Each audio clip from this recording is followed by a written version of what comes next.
داود السلام عليكم ورحمة الله وبركاته ولو حنا كجنay barnaamijkii goobta la yiraahdo magaceeda loo bixiyay Modern Business Center dhinaciga waxa taagan odayaal kamida odayaasha gobolka ugu waaweyn madaxdana aha waxa halka taagan Maxamuud Axmed oo ah maayirkii hore gobolka Togdheer waxaan weydiinayaa balama kalmadood marka hore ciid wanaagsan gudoomiye Maxamuud ciid wanaagsan gudoomiye halkan bal ka waran sidaad u aragtaa goobtan iyo nimankii sameeyay hawshan ay galeen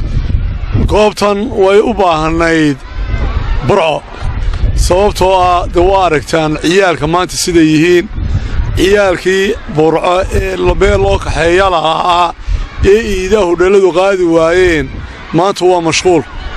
carruurtu maanta maalintoodii bay heleen jimcayaashii iidaha ayay heleen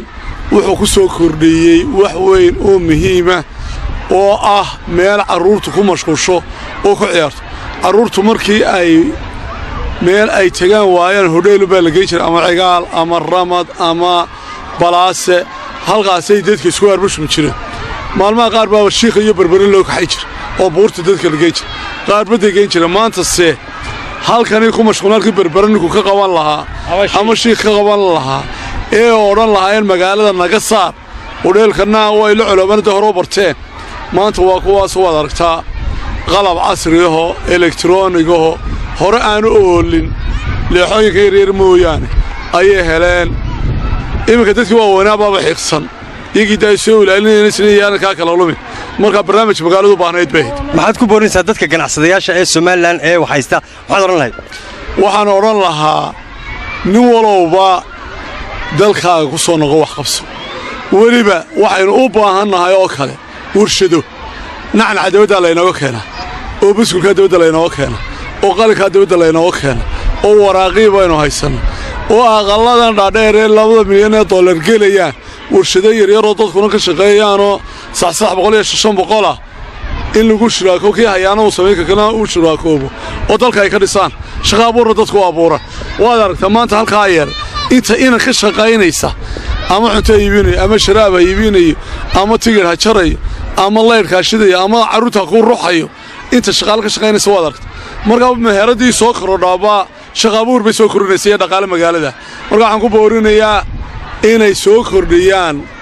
nin waliba waxaan hore u ool magaalada ku soo kordhiyo waliba warshada ay abuuraan yaryar ee fudud ee light industry-ga la yiraahdo warshadaha fudud ee buuga sameynaya kabaas maaskeeni baa la daadinaya saanteeni baa la daadinaya kabalaan baa ina haysa waan wax yaryar oo fudud suun baynu samaysan lahayn oo kabii baa la sameyn lahaa oo shadadii baa la sameyn lahaa warshado yaryar in la keenaabay dalka horumarkeena dadkuna shaqada ciidan iyo salaamaysa ciidan waxa salaamay Allah aliyo islaamiga shahaadanayo dhan aad iyo aad buu maasay magacaaga noo sheeg maxamed ayaxow ka waran halkan haddaan ka warramo waxa weeyaan meel aad iyo aad ugu baahnayd magaaladu oo dal badan ay kaga kaaftoontay oo ummadaasu ay maanta mustareex dadkii yaryaraa yahay oo raggayagii waaweynaa inaannu carruurtii la fuulla aannu aad iyo aad u tarigaraynay waana loo baahan yahay dalkaaga iyo ciiddaada inaad wax ka qabsato waxaannu leenahay dadku dalkiisa wax ka qabsado qabiilku ummaddu ilaa dalkeeda ay wax ka qabsato ma naajaxdo meesha lahaa Sacuudi Arabiya shirkadda Aramka batrool soo saartay Dahraan imika waa wada qani 3 saacadood baa dayuuraddu u kala socotaa meel aan mustareex ahayn ma jirto dadku ilaa uu dalkiisa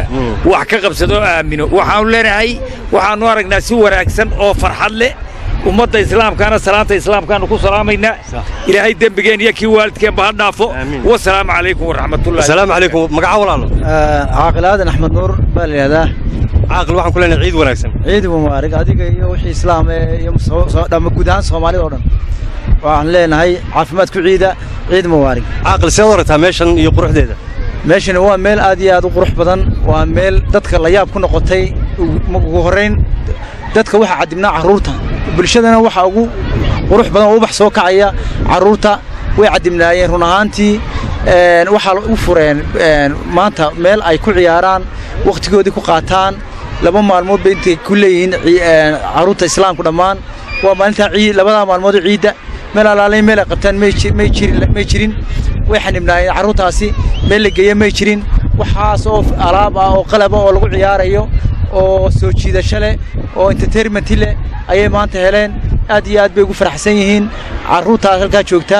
iyagaa isku mashquulsan meel lagu farxo oo lagu qurux badan oo aad u qurux badan baa la sameeyey dee waanu soo dhaweynaynaa aad iyo aad baan ugu faraxsannahay taana waxaan kaloo ku talin lahaa dadka ganacsatada ah ee doonaya inay business sameeyaan inay businessyada kala duwaan inay ogaadaan waxa ummaddu u baahan tahay markaas iyagana wax ka soo gelayaan bulshadana u baahan tahay halka ka maqan ee qabyada ah in la sameeyo in businesska la isku daydo waa la isku daydaayo waa lagu hormaraa laakiinse wax cusub oo dadka markaa manfac u leh ayaa la keenaa raad cusub bay bilaabeen oo la dayasho mudan aad iyo aad baan soo dhaweynaynaa carruurtii bay ku filaadeen dee annagii baaba quruxdii carruurta daawan kari laa maanta oo aad iyo aad noo soo jiitay marka aad iyo aad baan ugu faraxsannahay aad iyo aad baan ugu faraxsannahay ciidiyaad salaamaysaa ciidda waxaan salaamayaa guud ahaan ummadda Soomaaliyeed islaamka guud ahaan baan leeyahay gaar ahaan Soomaaliyeed qoyskayga iyo carruurteyda oo jooga magaalada Dublin Irish ayaan salaamaya waxaan leeyahay ciid mubarak caafimaadku ciida ciid wanaagsan caaqil salaam Ahmed caaqil Ahmed Soomaa أحمد قارف عبدي odayaasha gobolka Axmedow marka hore ciid wanaagsan ciid mubaarak kullu caam wa antum bikhair Axmedow ka waran meeshan horta waa meel Soomaaliland oo lagu baahnay mabale waan u malaynayaa Hargeysa ma leh sax qurca way ka horumartay Hargeysa sax marka waxaan leeyahay ganacsatada dambe ee gobolku leeyahayna inay meeshan iyo meel la mid ah dhisaan sax